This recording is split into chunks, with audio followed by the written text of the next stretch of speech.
Would you like a little more foreplay in your life? I mean, specifically brain foreplay. Well then, tune in to the most dynamic host, Dr. Rick Perea, performance psychologist to professional athletes and the stars. No failure is final, and no topic is off limits. It's time to get real and get your checkup from the neck up here at Brain Foreplay on Mental Monday.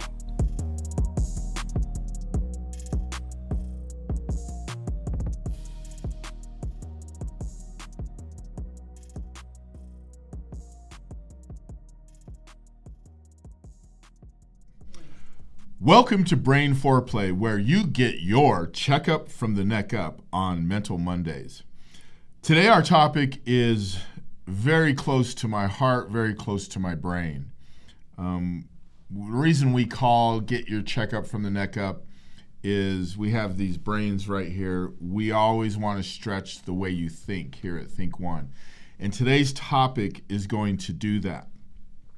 It has to do with organizational performance. And in organizations, the first thing I want to define is who's an organization. If you think about Google, Apple, Think One, my organization here in Denver, Colorado, all organizations. But also another organization that people don't realize are pro sports, the Denver Nuggets, the Denver Broncos, the Dallas Cowboys. At a core level, those are all organizations. They have a business side and then they have a professional side, whether it's football, basketball, whatever it may be. The Catholic Church is an organization. So we've got to understand that organizations are empowered by what we call human capital, and that's people. So as an IO psychologist, industrial organizational psychologist, I've been trained and really learned so many different techniques to help organizations perform at peak levels. That being said, as many of you know, I've worked in pro sports for many years. And here in Denver, they hired a new football coach. And he's had quite a few issues with time clock management at the end of games. He's had issues with calling timeouts at the right time. Just really game day management is what we call it. And recently, the Broncos hired an additional coach to really sit up in the press box and manage clock, timeouts, a multitude of decision-making that's game day stuff that doesn't have to do with play calling, strategy, scheme on the field. Now, some people might say, well, how come they did that when in the past most people, the head coach, can handle that? Which gets me to my very point today, and that is that we have billion-dollar industries, the NFL, the NBA, Major League Baseball. Those are billion-dollar industries. And yet, they are very antiquated and archaic in terms of understanding how to develop and grow their human capital, their personnel. Let me give you an example. Google, Apple spend millions of dollars on leadership training every year for their employees, for their leadership teams. Even mom and pop organizations will invest in leadership training for their staff because they understand the dividend that it plays through communication skills training, through leadership training, through cohesion, through role acceptance, role adherence for people in that organization to reach peak performance. I have worked for 6 NFL teams. I've worked for 2 Major League Baseball teams, and I've worked for 4 NBA teams. And I can tell you this, not one professional team I've been on has consciously and purposely sent their coaches to be developed and grow in terms of organizational performance. In the NFL, let's just use the NFL, and this topic coincides with my article on 104.3 The Fan in Denver that will be released this morning on Your Mental Monday. You can check it on 1043thefan.com and check out my article that coincides with this podcast. So in the NFL, there's a collective understanding from NFL coaches, because again, I've been in these buildings, I've worked with teams, I've even won a Super Bowl with the 2015/16 Denver Broncos. But there's a collective understanding that coaching football is about coaching football. And I would not argue that, but I would also argue it's about more than that. It's about understanding the person. There's a person underneath all those pads. There's a human being. There's a brain. There's a autonomic nervous system that engages the fight or flight methodology. And believe it or not, there's 6'6", 300-pound players that come into my office and they're crying within 3 minutes when they tell me about some of the pain they're going through during the season, how they're being treated. But in pro sports, we do not develop our coaches. We do not help them be the best they can be. In organizational performance, it's so common that you regularly have continuing education credits and people continually learn and they grow. But in the pro sports industry, I can only think of one time where I was called upon. It was with an NBA team that I was called upon to work exclusively with the head coach to help develop him in his communication skills and how he reached people. I'll give you an example. So this particular coach was considered pretty much a hard ass, and he was treating his players very, I won't say inhuman, but he wasn't as warm as he could be. So I just trained him in things like how to connect with players, how to, understand their cultural upbringings, how to relate to them on their level. And that worked really well. And, and the reality is the coach has been very successful since that training. I'm not saying because of the training, but it's a spoke in the wheel. It's not the wheel. But in that industry, in the NFL, let's hone down on the NFL. When we don't develop coaches, we are sending a message to them that they're okay, that they're okay at the point they're at, as long as they know their position. Like here's the 3 levels in coaching. You have a head coach, you have coordinators, offensive coordinator, defensive coordinator, and position coaches. Position coach, defensive line, linebacker, DB, running back, wide receiver, offensive line. So when all those coaches, when we don't send them for training and development, we're sending a message to them that they're good, they're okay. All they have to know is football. But that's not true. We've got to get better. As a psychologist in the NFL, I understand that these players are suffering because of this. The coaches are suffering. There's a well-documented example of what happened to us in Miami with a particular coach who's really he's back in the league and he's doing a great job. But it was to the point where he was self-medicating on campus. So we've got to understand how much stress and how much anxiety is going on within these professional teams. You as the layperson tune in on Sunday afternoon or Monday night and see that game. You see the lights, you see the players, you see all the glitz, but you don't see behind the scenes. You don't see the players as people. You don't see the players that are struggling within their families. You don't see the coaches that have moved 8 times in 7 years and their kids are displaced from schools.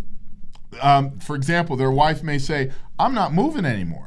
And so that disconnects the marriage, and now the person's dealing with not only working out, 16, 18-hour days, but they got a marriage that's in distress. I mean, the divorce rate of coaches in the NFL is through the roof. And so what I want to understand is not rain on the NFL today, but what I want people to understand is in professional sports, we have got to continually develop our human capital. We've got to develop coaches, we've got to develop players, and that's through external training. You can't have internal training and have it be homogenous, where it's all the same. You got to have external experts that come in and bring leadership training, bring communication skills training, help people understand that they continuously can get better. Because in the corporate world, again, they spend millions and millions and millions of dollars of training their human capital to excel and perform at high levels. And the fact that we don't in pro sports is archaic, is antiquated. I mean, it's wrong. And we've got to get better with owners. And I've told it, and this is in my article, I've told owners, general managers, executive vice presidents for years, you can't do this. You got to develop your people. The last topic I want to talk about today is when you hire someone, and this kind of speaks to the lack of growth and development within the industries of pro sports. oftentimes the Broncos hired an offensive coordinator to be the head coach, Nathaniel Hackett. The inherent issue in hiring an offensive coordinator to a head coach is the skill sets that are required for those two positions are almost completely different. A head coach spends roughly 50% of his time being a CEO, not even coaching football. I remember when Adam Gase said to me, he hired me in Miami with the Miami Dolphins after we won a Super Bowl here in Denver. He said to me, Doc, he says, I spent about maybe half my time coaching football. You know, he has demands with the media. He has demands with in the internal building of different levels and different layers of organization that he's tending to. And then the coaching the football part is about half of it. And you have to be a CEO. You have to be CEO-esque. You have to be a leader. Great communication skills, great what we call emotional agility and emotional intelligence, able to regulate yourself and get through a whole bunch of trying situations on a daily basis.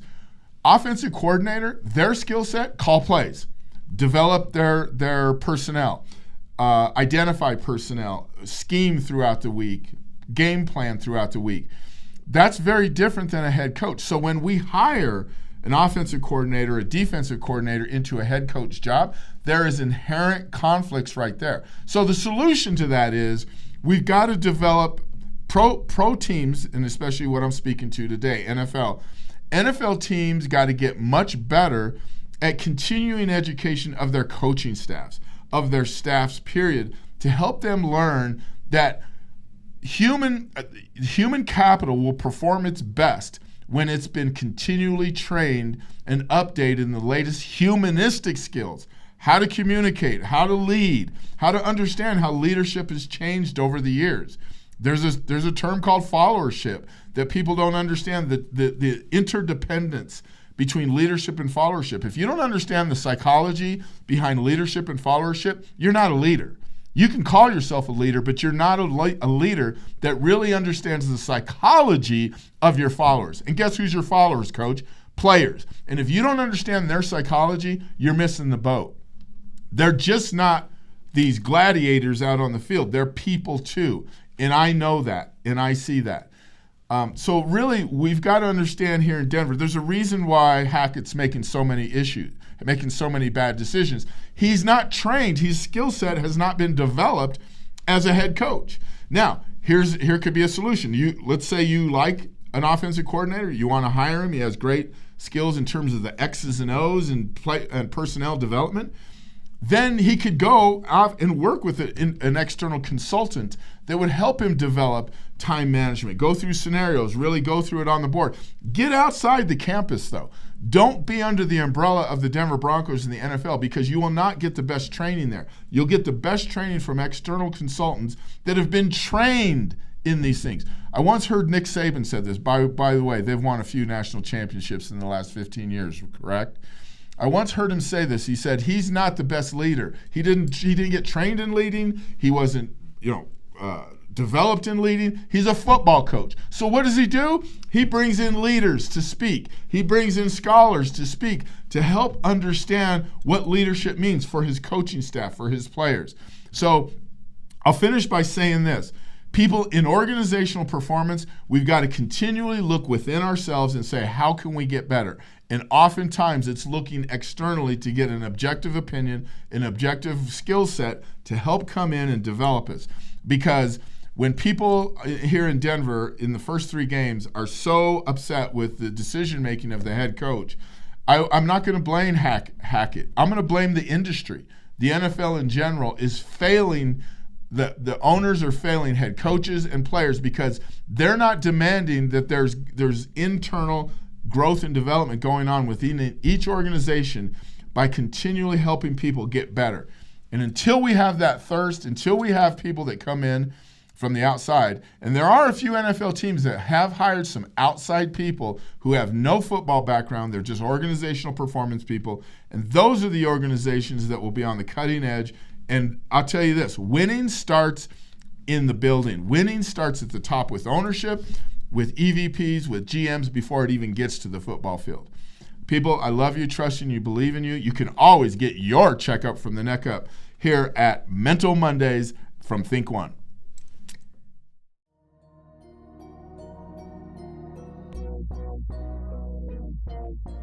Don't forget to join us next week. Same place, same time.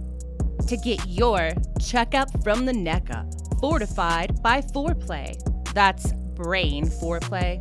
And please remember to subscribe to this channel wherever you get your podcast.